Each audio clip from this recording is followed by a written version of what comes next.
Hello, my name is Benjamin Hart. I'm an American attorney and the Managing Director of Integrity Legal here in Bangkok, Thailand. As the title of this video suggests, we're going to be discussing Amity Treaty companies here in the Kingdom of Thailand and specifically costs associated therewith. One thing to keep in mind with respect to this video is we've done a lot of other videos on this channel with respect to Amity Treaty companies. I urge those who are interested in that topic specifically to go check out those videos using the search function on our channel. That being said, what is an Amity company? Very briefly, I'll go sort of through an overview of what it is.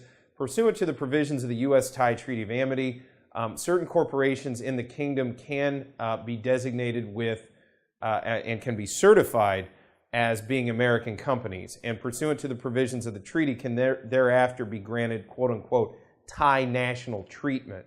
So notwithstanding things like the Foreign Business Act, for example, an Amity Treaty company can be owned outright by an American citizen or American citizens, and those companies can be owned and operated notwithstanding the provisions of the Foreign Business Act, because they are, for all intents and purposes, legally treated as if they were a Thai company. So essentially the Foreign Business Act doesn't apply. Moving away from that, and again, I urge people who are interested in details on those topics to just use the search function on our channel. And there's plenty of videos with respect to more detail on Amity companies, how they're set up, and the benefits and sort of various issues associated with them. With respect to costs of an Amity company, well, the cost to set up is going to vary depending on the specific set of circumstances in a given individual's case. Some things that can be given as far as costs within this video that are just sort of some rock bottom costs. For example, the certificate itself costs 20,000 baht. There are various other aspects of the Amity company setup. You have to go ahead and file this to register the underlying company. There's costs associated with that. Those costs are going to be dictated by the amount of registered capital associated with the company and the various taxes and fees associated with that setup. Thereafter, you're looking at various costs associated with possible tax certification for things like VAT. And then those who are interested in getting things like work permits and visas are going to be assuming a certain amount of costs with respect to the company setup.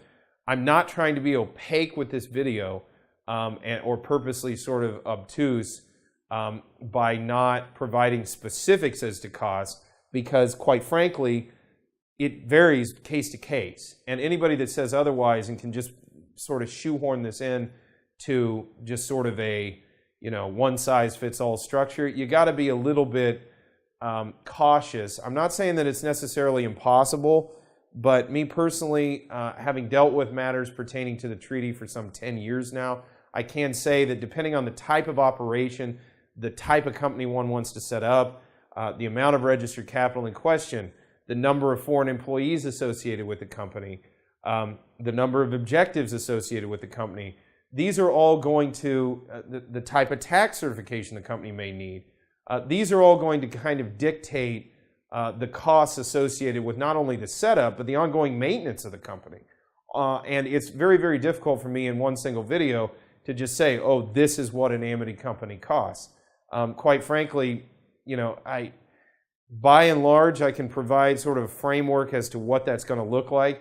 But as a practical matter, I think it's kind of disingenuous to just say this is what it is, because tomorrow the entire process could change. That's the other thing. And then, basically you've got a bunch of defunct information out there.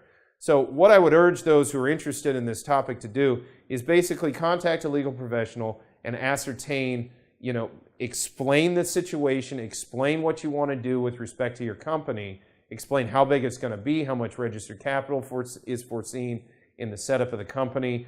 Are there going to necessarily need to be work permits and visas associated for foreign nationals on the company?